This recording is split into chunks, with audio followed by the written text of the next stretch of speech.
साहब के दिखा रही थी, तो जैसा व्यक्ति आए और दस्तावेज ना दिखा करके वो डायरेक्ट कह रहे कि ये रखेल है, ऐसा सब इस भाषा से संबोधित करना ये स्पष्ट हो रहा है। हाँ, सीओ साहब के पास हमारा के बेदिन कह देबो सब। हाँ, सीओ साहब डटल हन, सीओ साहब खेदल हन ओकनी के दोबारा में आके फिर हमारा संग कइल हो सा। तो बताई हमनी के रह कंजाम क्या करना? थाने में हमने आवेदन दे चुका है।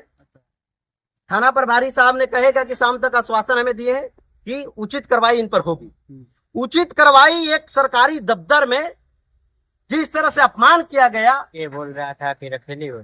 कौन बोल रहा था? सुभाष लाल। सुभाष राय? लाल सुभाष लाल? सुभाष लाल। इससे कड़ी एफआईआर होनी चाहिए और एफआईआर करके तत्कालीन अरेस्ट करके जेल भेजने चाहिए। अगर एफआईआर करके जेल नहीं भेजा जाएंगे तो पूरा पासी समाज रोड पर आंदोलन करेगा। दोस्तों नमस्कार, अभी आपको बता दूं कि हम डुमरांव में मौजूद है, डुमरांव थाना में मौजूद हैं और अब बता दूं कि एक मामला आया है जो जाति सूचक को लेकर जो है, अभद्र टिप्पणी को लेकर जो है। अभी हमारे साथ एक महिला है और साथ ही एक्टिविस्ट कहा जाए सुशील पासी है। इनसे बात करेंगे कि आखिर मामला क्या हुआ था, क्या हुआ था मामला आपके साथ? जमीन के मामला बगै। अच्छा, हाँ, कहाँ गरनिया है? सीओ साहब भी। अच्छा, सीओ जनता दरबार में? हाँ, जनता दरबार में गोरनिया हमार सीओ साहब कागज देखत रहन, सुभाष लाल जाके हमारा संगे गाड़ी गुलू जो में कइल रहन। क्या कर रहा है? कहत हन कि ई रखेलू ही या। अच्छा अच्छा, हम रखेलू नहीं, हमार कागज ना सीओ साहब के देखे दिल हन। ओ जे गाड़ी गुलूज कइल हन कके उनका के बहरी निकल रहन जा। ओकर बाद में अपना दोनों तीनों लड़का को जे बोलल हन, उ लड़का इल हसा, उहो गाड़ी गुपुत कइल हसा। कहत हसा कि तुमको रहे ना देंगे वहां पर, तुमको हम थाना के साथ हम बगीचा में से हटावेंगे। सुन ली। अच्छा, कहते कि तुमको गोली मार देंगे, तुमको छुरा ले मार देंगे। सुभाष लाल के लड़का, नथुनी लाल के लड़का। और वो संग क्या कर रहा?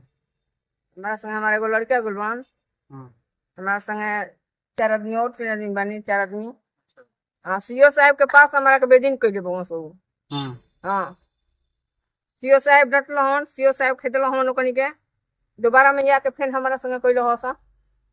तो बताई हमनी के रह कंजाम के बने बगैचा एगो हमार मालिक बूढ़ो बनन के तो जई हसा मार दी हसा, हमार लड़का एगो हमारा संगे बटुए, तो हम बीच में हम का कर सकतनी? कहाँ घर पड़े रहो? डुमरांव। देखिए, आपको बता दूं कि डुमरांव की महिला रहने वाली हैं और ये महिला आज शनिवार को जनता दरबार में जाती है और जाने के बाद इनसे बदसलूकी किया जाता है। पेपर दिखाने के बजाय इनको अभद्र तरीका से बोला जाता है और ये बोला जाता है कि तुम तो रखेल हो। और ये हमारे साथ सुशील पासी। सर, क्या कुछ मामला हुआ था? आप ही कहते ना?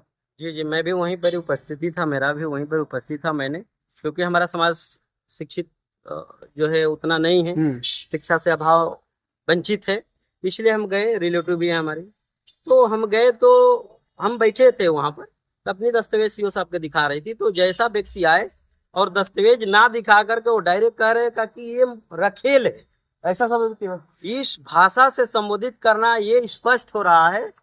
क्योंकि आज भी जातीय जो है, जातीय समीकरण आज भी है।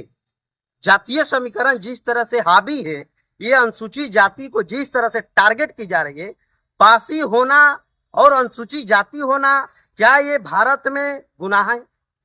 क्या इस देश में सदियों से शोषण की गई? क्या आज भी शोषण किया जाएगा हमें?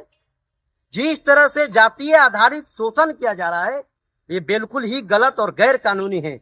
जिस तरह से एक सरकारी दफ्तर में अंदर आकर के और सीधा कहा जा रहा है कि तुम रखेल हो किसी का। ये महिला बताइए अनुसूचित जाति का है, ये आपको लगती है कि रखेल है? बच्चा है इसका, इतना बड़ा बच्चा है, देखिए इतना बड़ा इसका बच्चा है, 3 बच्चे हैं इसका। कितने भाइयों? 3 भाई है, इसे बड़ा बड़ा है।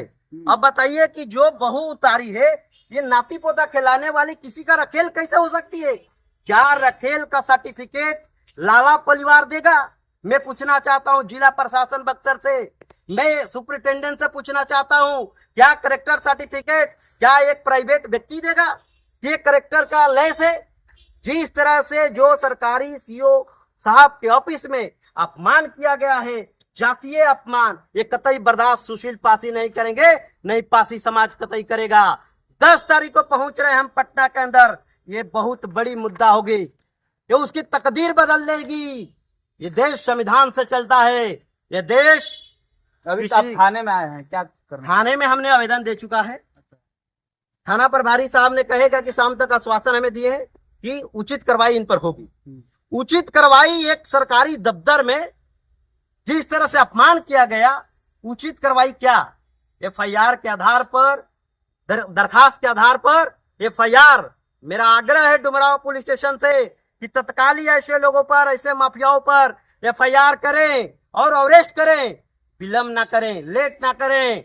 10 तारीख को फांसी का बैठक है, उसमें ये बात परिकलन जाएगी और बात रखी जाएगी। जवाब देना होगा बिहार सरकार को, जवाब देना होगा नेताओं को, जवाब देना बक्सर यहाँ के प्रशासन को। क्या परिचय होगा? सुशील पासी मेरा नाम है, डुमरांव निवासी। मांग क्या कर रहे हो? आप भी वहीं गए थे, क्या बात हुआ था? मम्मी के बोल रहा था कि रखेली हो। कौन बोल रहा था? सुभाष लाल। सुभाष राय? लाल सुभाष लाल? सुभाष लाल।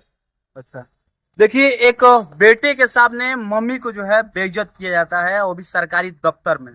आपको बता दूं कि डुमरांव का ये मामला है। डुमरांव सीओ कार्यालय में आज शनिवार को जनता दरबार लगा था और उस जनता दरबार में जो है एक महिला को अपमानित किया गया, महिला को बेइज्जती किया गया, ये बोलकर कि तुम किसी का रखेल हो। अभी आप लोग मांग क्या कर रहे हैं सर? मांग है कि तत्काल एफआईआर करे। ऐसे प्रकृति के लोग, ऐसे मानसिकता, ऐसे सोचने वाले, गंदे सोच, समाज में गंदा ये सोचना पहुंचाने वाले लोगों के ऊपर एफआईआर, कड़ी से कड़ी एफआईआर होनी चाहिए और एफआईआर करके तत्कालीन अरेस्ट करके जेल भेजने चाहिए। अगर एफआईआर करके जेल नहीं भेजा जाएंगे तो पूरा पासी समाज रोड पर आंदोलन करेगा।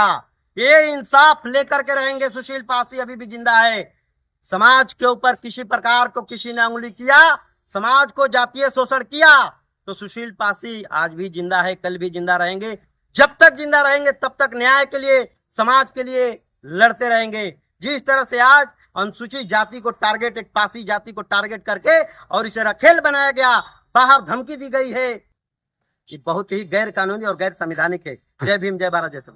दोस्तों, फिलहाल क्या सोच रहे हैं कमेंट बॉक्स में अपनी राय दें। लेकिन आप देख पा रहे हैं कि तमाम जगहों पर, बिहार या उत्तर प्रदेश हो, तमाम जाति सूचक गाली देकर के और दलित समझकर जो है उनसे सरकारी दफ्तर हो या बाहर प्राइवेट सेक्टर हो, वहां पर बेइज्जत किया जाता है।